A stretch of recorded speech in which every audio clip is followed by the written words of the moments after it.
So look, let's go through and speak about, well, André is in the chat there. So let's talk about André. So there's been various reports over the past few days, and they continue today, to say that Liverpool are going to be locked in a battle with Arsenal for Fluminense's midfielder André Trindade.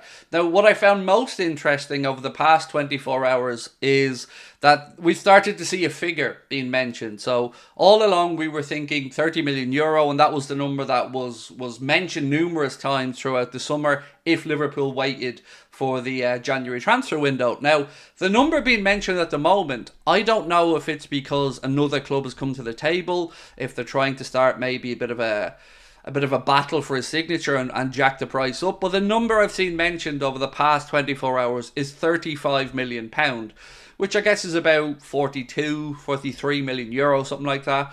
This video is sponsored by Surfshark, the best VPN on the market. Surfshark is an app or browser extension that allows you to change your location to access websites in other countries and keep you safe and secure from hackers. Using Surfshark, we here in Ireland can access other countries' Netflix libraries or other streaming platforms like DAZN in Spain for all those important Premier League games.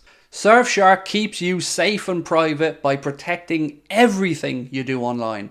Everything. When your device connects to the internet, all that information is, in a way, blurred out. Surfshark is particularly useful for keeping you safe from being hacked if you use public Wi-Fi. Let's say you're in a cafe, you're at college, you're out and about, they've got you covered. Surfshark allows you to use one subscription on unlimited devices, meaning you can share your account with friends or family or that neighbour who's a little bit cheap. On top of all of this, Surfshark offers a 30-day money-back guarantee. You can also upgrade to Surfshark One, which includes the VPN, an alert system for breaches related to your data, such as emails and credit cards, and an antivirus software for your desktop.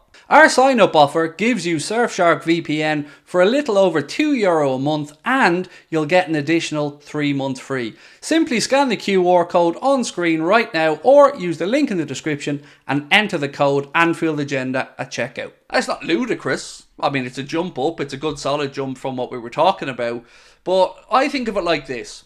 Arsenal, of course, a very good club with a good manager that are going in the right direction, have a good young squad, and would be very appealing, I'm sure. But I like to think that because we've put the hard yards in, because we've spent time with Fluminense discussing the player, we didn't push from in the summer when they wanted to hang on to him, I still think Liverpool, if we want to pursue the deal, should be in pole position. Maybe I'm a little bit deluded on that, I don't know, but I do think Liverpool should and are in pole position for that deal, if indeed we want to pull the trigger and get it done. Even if it is a £35 million, I'm still okay with it. Because if we look to Europe, if we look to bring in a player, a Manu Kone or a Kefren Thuram or anybody else, you're looking at that number or higher. And what we could get is now a Brazil international, because André has been capped for Brazil. Somebody who is very highly regarded, and somebody who's the right age profile, the right player profile, the right kind of attitude. I don't mind if it's £35 million. I really don't. It's still a relatively reasonable number, in my opinion. But what do you guys think? If the price has gone up a little bit to 35 million, what will be your take on it? Is it too much? Why would Arsenal need another midfielder? It's because they're going to look to get rid of Partey. That's, I guess, Arsenal's interest in André would be predicated by them selling or moving on Thomas Partey. That's my understanding of it anyway. 35 million is a bit of a bargain, said Finty. We need André. What else we got? 35 million is fine, said Liz. Buy all day, said Toes. Can we not afford to cash in on Mo now? Do you think we'll get the same money in a couple of years? So I look at it like this. If Liverpool do indeed renew Mohamed Salah, I think like the likelihood of us receiving any type of a significant transfer fee after another renewal would be reduced, absolutely. But my preference would be to hang on to him for another couple of years rather than to have to go out. And it gives us time for Ben Doak to be looked at and Cade Gordon to be looked at.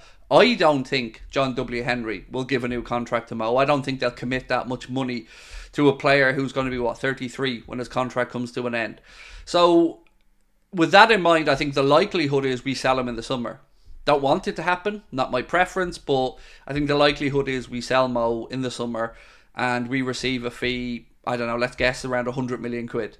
Then what Liverpool do with that, I guess that's open to negotiation or open to debate. So, right, let's move on to Victor Osimhen. Let's move on to talk about him for a little bit. So, Fabrizio Romano was speaking about this situation last night. And of course, Fabrizio Romano is somebody who's got his finger on the pulse of all things Italian football. Very well connected there. Knows his onions when it comes to Italian football. So, he was reporting on some of the other reports that came from the Napoli side that suggested, and when I say the Napoli side, I mean Napoli media side, that suggested that Liverpool had come to an agreement with Victor Osimhen's agent over a package that would take him to Liverpool in the summer. Now, there was never any talk that there was an agreement between the clubs. This was only mentioned as an agreement between the agent and Liverpool.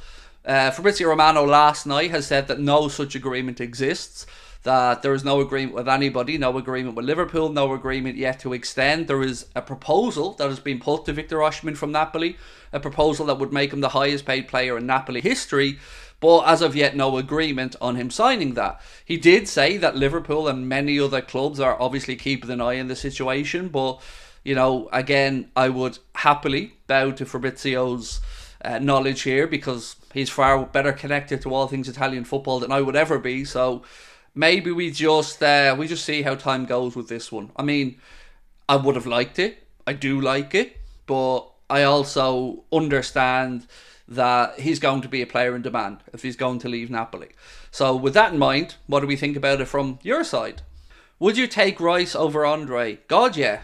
I mean, look, let's be honest about it. Declan Rice is Premier League tried, tested and proven. And I said during the summer, you know, if Liverpool didn't get Jude Bellingham, my next on the list would have been Declan Rice. Now, I never thought there was any hope in hell of Declan Rice leaving London. I felt like he was always going to move to a London club, whether that was Chelsea or Arsenal. He made his move. It's a good move for him. It's a good move for Arsenal. But yeah, I would. Do you think we'll get Andre? So, I think if we want him, and it looks like we do, I think yes. There was some Fluminense fan accounts that have been discussing the Andre potential transfer, and all of them said that it's about 80% likely that he'll end up at Liverpool. No, actually, that leads us in to speak about André Trindade a little bit more. The Arsenal side, look, as I say, I think Arsenal are only a problem if Liverpool let them become a problem in this negotiation. If you're trying to pitch the club to André Trindade, we have that space. We have a glaring hole in the defensive midfield position that he can absolutely come in and fill. Arsenal, they've got Declan Rice there. I know Arteta sometimes plays with two, but I still think we're a better fit for him. We've put the groundwork in for him. So, look, I hope it happens. But let's wait and see what the January window brings. So Jamal Musiala looks like he's not going to be coming to Liverpool. Let's all act surprised there for a little moment. Florian Plettenberg was speaking, I don't know if it was today or yesterday, and he said the only real options if Jamal Musiala ever did leave Bayern would be Real Madrid and Manchester Abu Dhabi FC, 115 charges, creative accountancy. We've done absolutely nothing wrong, nothing to see here. I do find it a little bit arrogant, maybe. I don't know if that's the right word. Everyone's just seemingly glaring over this 115 charges, and nobody would keep it in mind when potentially signing for a club like Manchester City. If I was Jude Bellingham, Jamal Musiala, anyone like that, I wouldn't be going near Manchester City until those charges are resolved, because if they're found guilty and if the club are tainted, you don't want your client to be dragged down into that. So I guess they'd have to wait to see there. The idea of him going to Real Madrid just, I'm not even going to lie, it scares the bejesus out of me. Can you imagine Real Madrid's midfield with Camavinga, Tchouaméni, Bellingham, Jamal Musiala, Freddy Valverde? Stop. I don't even want to think about it, because it's like a cheat code. And if Real Madrid could pull off signing Jamal Musiala, it's I'm getting sad just thinking about it. Like, that would be, imagine Camavinga, Musiala and Bellingham in midfield. That's 10 years of glory right there. Like, oh god, oh fucking hell. Yeah, that'd be tough, wouldn't it? I can't even bring myself to think about it. So yeah, look, he won't be coming to Liverpool, but that's not really any surprise, is it? Jamal Musiala is amazing. Like, let's get that out there. But we don't really need a Jamal Musiala type player at the moment. We need a number 6 at the moment. And then after that, I think we've got a great collection of number 8s or 8/10s. So Liverpool have been apparently reported to be locked in a battle for Boca Juniors' Ezequiel Fernandez. There's reports coming out credited to HITC that say not only are Liverpool interested in the player, but Alexis McAllister has previously spoken about the attributes of Ezequiel Fernandez when he was at Brighton and Hove Albion. He said, "If you ask me a little more about my style, there's a player that I really like, and that is Ezequiel Fernandez. He is a player who has all the conditions to reach Europe, and one day, and I hope it happens for him.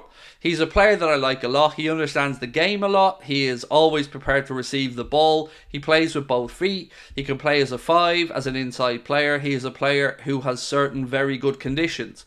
And he goes on to say if he came to Brighton, he'd be brilliant. This publication, Gazzetta dello Sport in Italy, say that Liverpool, AC Milan and Benfica are locked in negotiations, or in a battle I should say, for the 21-year-old Argentinian midfielder. So, my friends, thoughts on Ezequiel Fernandez? Now, the article I read didn't mention a transfer fee or a number. I'm sure there is one. I just don't have it to hand. Thoughts on Ezequiel Fernandez of Boca Juniors? So a little bit more on him. He is a midfielder. He's a product of the youth academy. He was on loan last season at Mexican club Tigre. That's about as much as I know about him, to be honest with you. I'm not going to claim that I watch Boca Juniors religiously to know their squad enough. I kept an eye on them because they were progressing through the Copa Libertadores, because Edinson Cavani's at them as well. But yeah, I don't know. I don't know much about Ezequiel Fernandez, to be honest with you. But if McAllister rates him, then he must be a player. Do you think we'd have a real shot for the title if we got Hincapié, Andre and Ezequiel? We don't need Andre and Ezequiel. We need one. I just think we're a defensive midfielder away from challenging for the title. I mean, look, we need another centre-back. I'm not going to argue against that. But I honestly feel that we are just a defensive midfielder right now away from, I'm going to say, being favourites to win the title. I think we need 2 central defensive midfielders. No, we don't. We don't. We've got Endo, Bajcetic, and if we brought another one in, that's 3 players who can play in the defensive midfield position. I don't think we need any more than that. We play with 1, so if you had 3, more than enough options to rotate. You can play McAllister in there as well, so that will give you 4 options. I just don't think we need to. 1, a centre back, and potentially a full back.